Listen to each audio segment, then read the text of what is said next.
Jesus was fully aware of the fact that he was about to experience pain and suffering unlike he has ever known before. But not only that, he was fully aware of the fact that to be obedient to the Father's will, to be faithful to the assignment, would lead him to an agonizing death and separation from God. And might I suggest to you, St. Paul, that what we're supposed to learn from this portion of the story is that when it comes to fully submitting to the will of God and to the way of God, there will be moments in your life when the struggle is real. How do you handle it when obeying God means forfeiting your own desires? How do you handle it when doing what God wants is going to cost you what you want? You see, this thing is going to cost Jesus his life. It's going to make him look like a loser to all the folks around the cross. Nobody wants to look like a loser, and Jesus was no different. It's going to make all of that stuff that he taught seem like a lie. You do remember a few days later, some of the folks around the cross would end up saying, you saved other folk, not saved yourself. You did all of that other talking, now come on down. I wish I had somebody. So the question is, how do you give an obedient response when doing so will make you the object of ridicule? Well, let me suggest to you that you have to develop what one author has called the Gethsemane mindset. What he basically says is we must develop or take on the attitude of trustful surrender as demonstrated by Jesus in the Garden of Gethsemane as he surrendered to the will of his Father. In other words, it is the renunciation of your own human feelings, human desires, human hopes, human dreams, human ambitions, so that God's purpose can be accomplished in and through your life. And saints of God, while that sounds good, because it is good, how many of you all know it's not as easy as it sounds? I dare to touch your neighbor and tell him the struggle is real. Listen, I don't care how anointed you are. I don't care how many scriptures you memorize. I don't care how many books you read.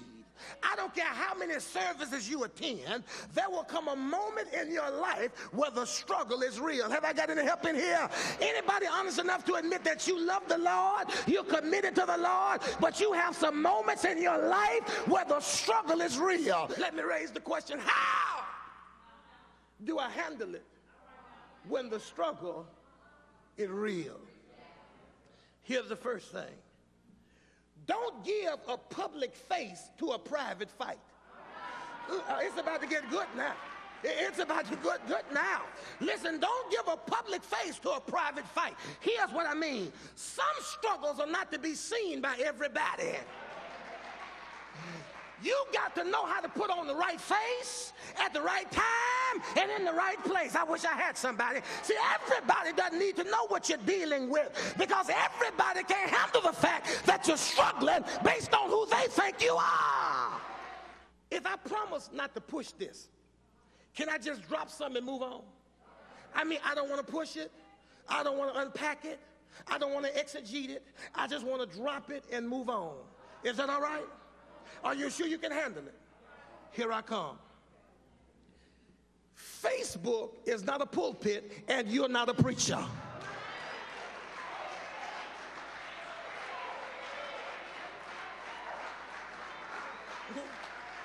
No. Facebook is not a pulpit, and you're not a preacher. Stop giving minority people a majority platform in your life. But now notice now, at the communion table, we see a whole different Jesus. You do remember when he was talking at the communion table, this is my body broken for you. This is my blood shed for you. Listen to him, courage, confidence, certainty, assurance in his voice, no sign of wavering. At the table, he says, my body is broken for you.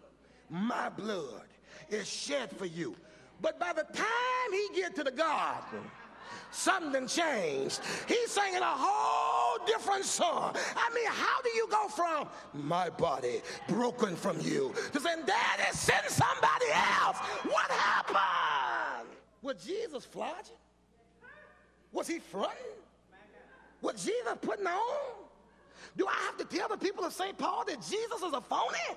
I mean, what's that all about? You don't get to say, my body is broken. Then you turn around and say, I don't want to go. Well, I mean, what transpired here? And the Spirit of God said to me, Chris, I said, yeah.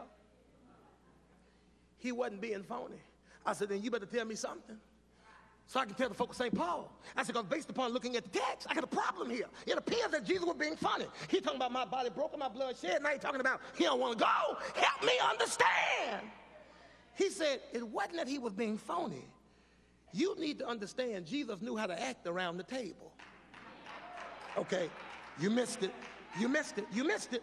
The Spirit said Jesus wasn't being phony. He just knew who was around the table. See, he knew at the table he had a job to do. And listen, he couldn't do his job and let folks see his pain at the same time. So our first responsibility as Christians, you got to know how to act when you're around the table. Davis, what table? Your job.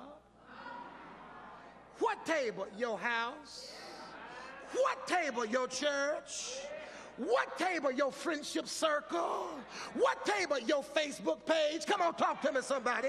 You might be hurting. You might be in pain. This might be the toughest season of your life. But when you get to the table, you got to know how to act. God, help me preach. And the reason you got to know how to act is because you got to remember who's at the table. Folks who are depending on you are at the table. Folks who think you the bomb.com at the table. People that you are leading. People that follow your example. People that catch every word that comes out of your mouth. All of those folks are at the table. How are they going to respond if they see you crack up at the table? But not only are they at the table, Judas is at the table. Which means some people who have been assigned to betray you are at the table. And the last thing you want to do is give them something at the table to use against you when you leave the table. Hello, somebody.